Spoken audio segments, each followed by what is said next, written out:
Hey everyone, welcome to the new journal setup for part 2 of 2026.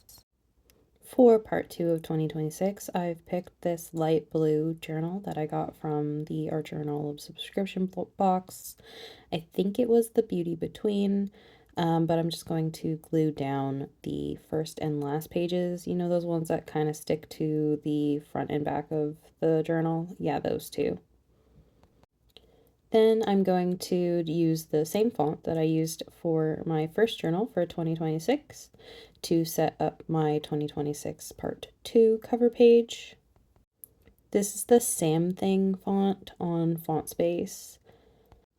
It's not particularly hard to replicate, so that's why I chose it for my start of journal pages.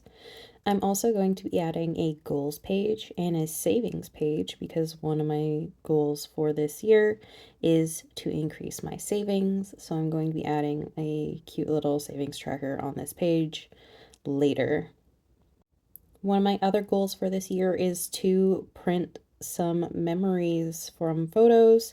So I have the HP Sprocket and the photo paper, and I will be printing one photo from every month for all of the months of this year. To create the memories page, I just took one of the cards that come with the photo paper and traced it out onto my page. And then I tried to work the spacing out so that they didn't look too cramped, but it is what it is. And then I made one of the most important, most useful spreads that you can make in a new journal, which is the grid spacing guide. This one involves a lot of math. So I'll be starting with the half measures. So in a standard A5 journal, your half measures are 19 horizontally and then 13 vertically for half. That's dot grid spaces on your page.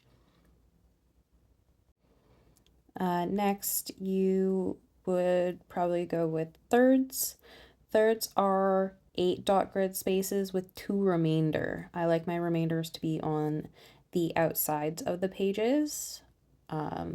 So I'm going to have 1 remainder on the right side, and then I'll have 1 remainder on the left side. And that's how I will do the thirds. For that's vertically. For horizontally, the measurement is 12 dot grid spaces with 2 remainder.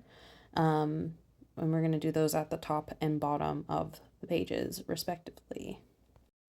You'll notice that I'm changing colors every time I change a measurement. This is so it's easier for me to read this later.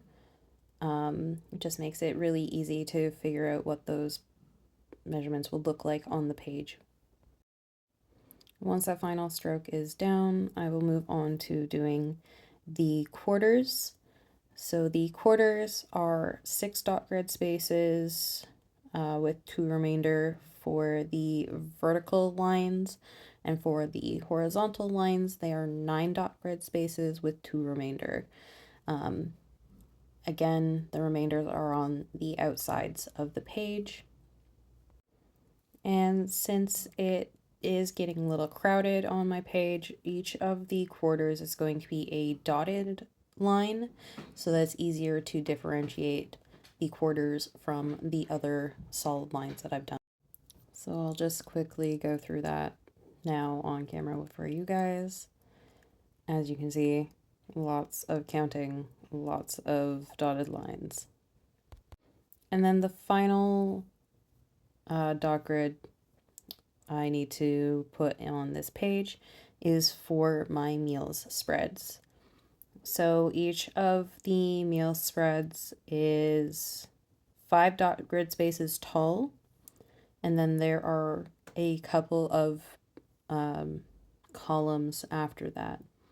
So each of the 5 dot grid spaces go up until you have 7 spaces, and then the remainder is for your title, and then you have 1 column that is 3 dot grid spaces, including the edge, I count that as a dot grid space for the meal spread.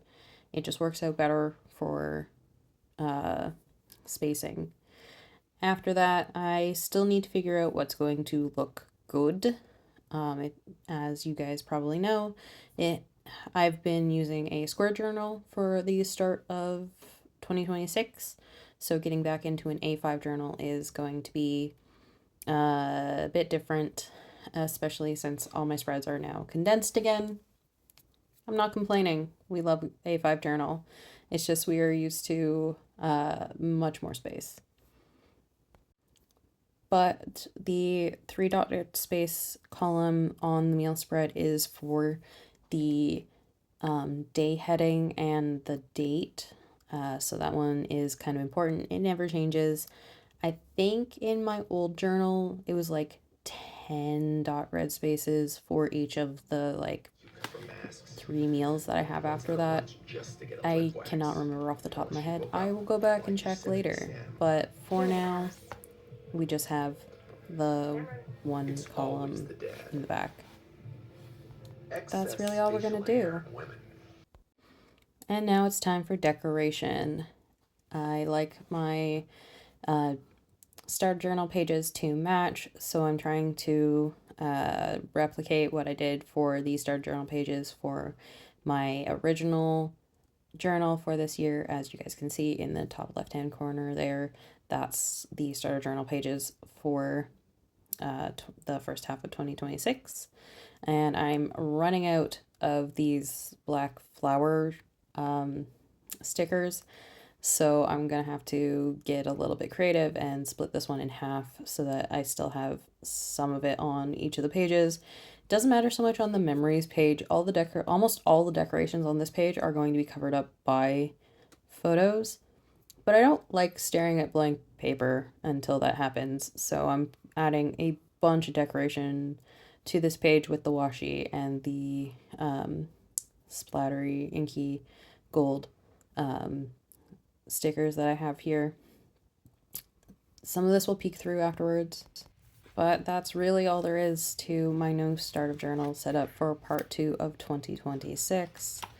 I'm kind of looking forward to getting back to my roots. I'm gonna miss the space in Square Journal, but I think it'll be worth it considering how much I like this new A5.